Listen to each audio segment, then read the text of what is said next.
नमस्कार दोस्तों, स्वागत है आपका आपके अपने स्टूडेंट्स लर्निंग चैनल में। दोस्तों, हम लोग कर रहे हैं रचना अनुवाद कौमुदी। डॉक्टर कपिल देव द्विवेदी जी की ये पुस्तक है और इसमें हम लोग प्रथम अभ्यास था, उसके नियम और अभ्यास को हम लोग पूर्ण कर चुके हैं। आज जो हम लोग करने वाले हैं वो है अभ्यास 2। और देख लीजिए, शब्दकोश में 25 25 50 न चाहते हुए भी आपने ये देखिए डॉक्टर कपिल देव द्विवेदी जी ने इस पुस्तक को किस प्रकार मानसिक रूप से इस तरह से रचा है विद्यार्थियों के कि वो छोटे छोटे शब्दों को लेकर ही आपको ये अंदाज़ा हो गया कि आपको 25 से 50 से ज़्यादा प्रश्नों प्रश्न नहीं मतलब शब्दार्थों का आपको ज्ञान है और आप उसको याद कर चुके हैं।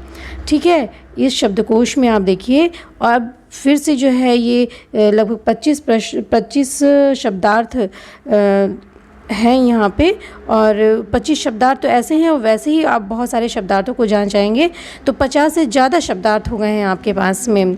तो चलिए दोस्तों, अब शुरू करते हैं अभ्यास 2 को हम लोग करना। तो पहले वाले जो अभ्यास था उसमें हम लोग प्रथम पुरुष लट लकार का प्रथम पुरुष हम लोग देखे थे।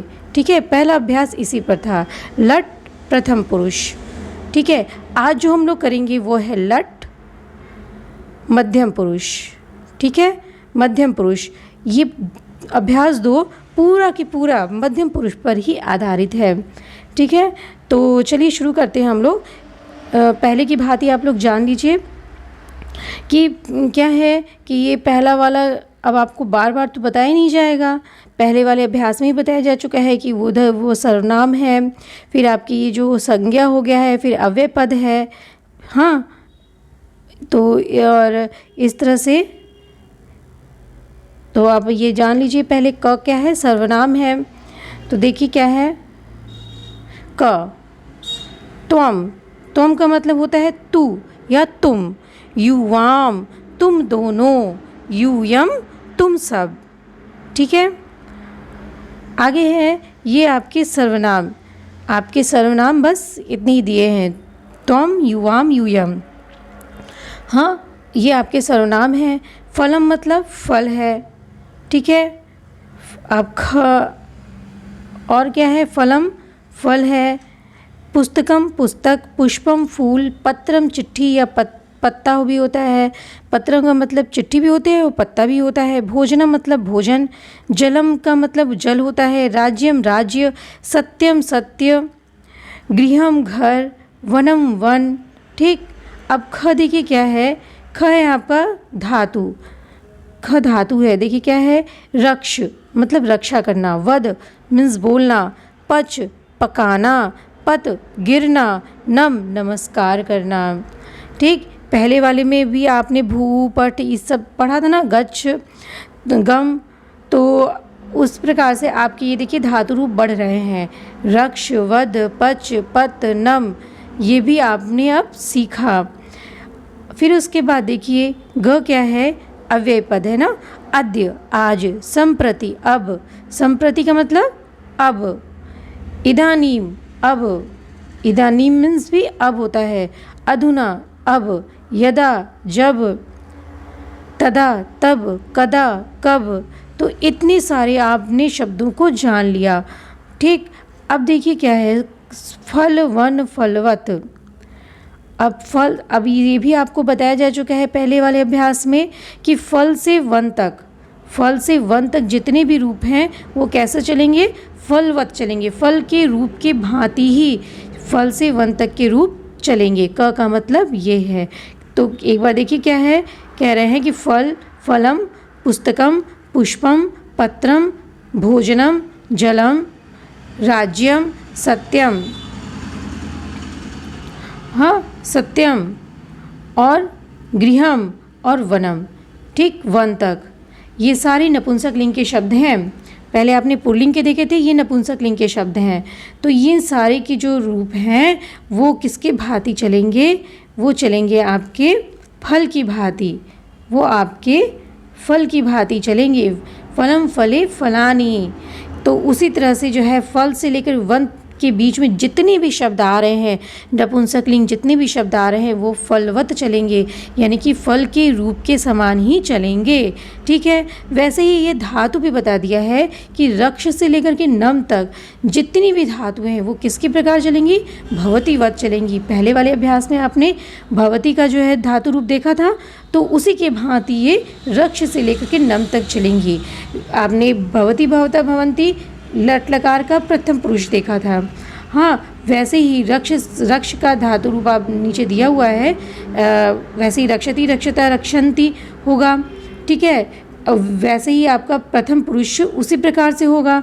अब भवती के भांति ही होगा। ठीक है, रक्ष से लेकर नम तक जो है भवती की भांति रूप चलेगा।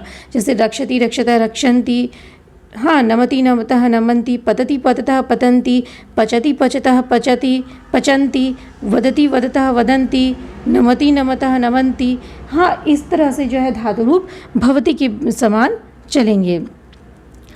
ठीक, अब आगे देखिए, कह रहे हैं कि व्याकरण में लट लकार, लट का मतलब क्या है, लकार है ये, लट लकार मध्यम पुरुष, कारक परिचय और कारक परिचय, ये तीनों चीज़ इसमें बताई गई है। तो कह रहे हैं फलम फले फलानी, ये कर्ता है, कारक है, प्रथमा विभक्ति है।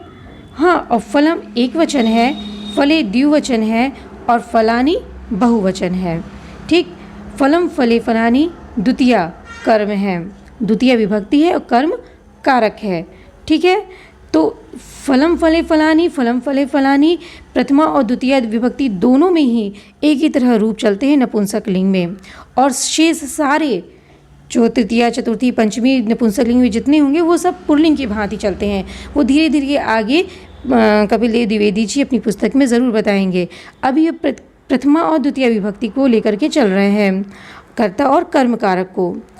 ठीक, अभी देखिए संक्षिप्त रूप में इसमें लगता क्या है, अम ए आनी, अकारांत अकारांतर, ये नपुंसकलिंग है, अकारांत नपुंसकलिंग।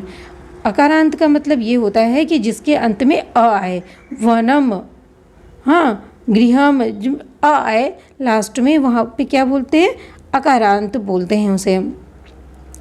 तो अकारांतर है, अकारांतर नपुंसक, उसके बाद में अ लगेगा तब जाके वो पूर्ण होगा ना।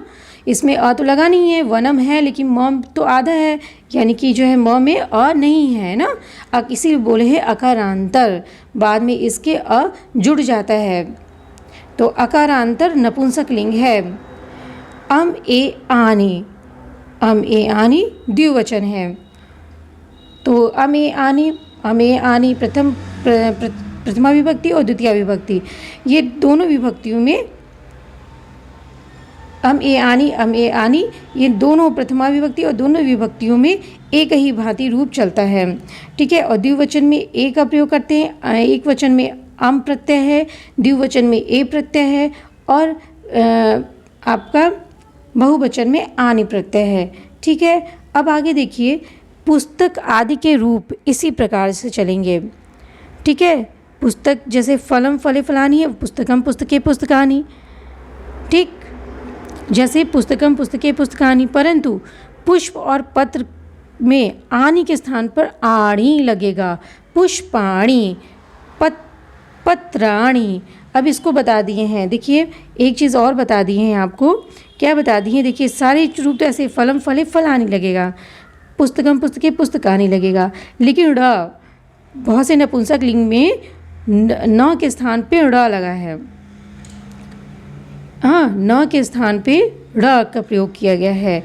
वो वहाँ पे ऐसा होता है कि जहाँ पे र जिस भी शब्द में मूर्धन्य श और र का प्रयोग हो, वहाँ पे जब हम बहुवचन बनाते हैं तो न के स्थान पर ड़ हो जाता है, न के स्थान पे क्या हो जाता है, ड़ हो जाता है। देखिए क्या हुआ है कि पुष्पम में आधा श है ना, मूर्धन्य श, इस कारण से वहाँ पे पुष्पाणी बना है। और पत्र में भी र लगाए ना, त्र, ये त्र जो है वो कैसे बनता है, ये त्र कैसे बनता है दोस्तों, ये त्र बनता है त, त प्लस र प्लस अ, ये तीनों ये जब मिलते हैं तब जाकर के ये त्र बनता है। इसमें र भी विद्यमान है, इस कारण से न को ड़ हो गया है। तो जहाँ भी मूर्धन्य श और ड़ हो, मूर्धन्य श और र हो, वहाँ पे न को ड़ हो जाता है। फलानी में न लगा है तो पुष्पाणी, पुष्पाणी नहीं होगा, पुष्पाणी होगा। ठीक है, ये चीज़ आपको ध्यान देनी है। ठीक, तो ये आप हमेशा ध्यान रखिएगा कि जहाँ पे मूर्धन्य श और र का प्रयोग हो, वहाँ पे न का प्रयोग ना करके हम ड़ का प्रयोग करते हैं। ठीक है, बहुवचन में न का प्रयोग ना करके ण का प्रयोग होता है। अब आगे देखिए क्या है कि भू, भू लट लकार मध्यम पुरुष क्या है, भवसी भवतः भवत। भू धातु में आपने लट लकार का प्रथम पुरुष देखा, भवती भवतः भवंती।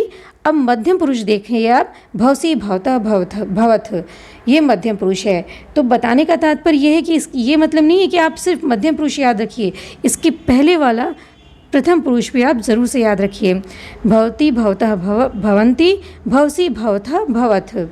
असंक्षिप्त रूप में इसमें कौन सा प्रत्यय लगा है देख लीजिए, लगा है मध्यम पुरुष में एक वचन में असि, द्विवचन में अथः, असि, असि, अथः और अथ। एक वचन में असि, द्विवचन में अथः और बहुवचन में अथ का प्रयोग हुआ है, अथ प्रत्यय का प्रयोग हुआ है। इसी की भांति रक्ष आदि के रूप इसी प्रकार चलेंगे। रक्षसी रक्षसी रक्षतः रक्षत, वदसी वदथः वदत, पचसी पचथः पचत पचथ, पतसी पतथः पतथ और नमसी नमथः नमथ। ठीक है, तो ये जो हम पूरे अभ्यास के पूरे नियम को हम नहीं करवा रहे हैं। इसके जो नियम हैं वो आगे के जो भी हम लोगों ने 2 तक पढ़ा है, आगे के जो नियम हैं वो लोग अगले वीडियो में पढ़ेंगे, क्योंकि हम देख रहे थे कि वीडियो बहुत ज़्यादा लंबा हो जाता है और व्याकरण बहुत ज़्यादा लंबा हो जाए तो पढ़ने में मज़ा नहीं आती है। तो हम लोग इसके आगे के नियम को अगले वीडियो में देखते हैं और इसको आप अच्छे से पढ़िएगा, इसके शब्दार्थों को देखिए और इसमें जो हमने मुख्य चीज़ें बताई हैं कि न को ण कैसे हो जाता है, मूर्धन्य श और र जहाँ हो वहाँ पे न को ण हो जाता है, उसको भी आप नोट आउट करते हुए चलिए। और इसी तरह से आप भवसी भवतः भवत को भी ध्यान से पढ़िए और भी सारे धातुओं को बनाइए। तो मिलते हैं दोस्तों अगले वीडियो में अगले नियम के साथ में, अभ्यास 2 के अगले नियम के साथ में। तब तक के लिए नमस्कार।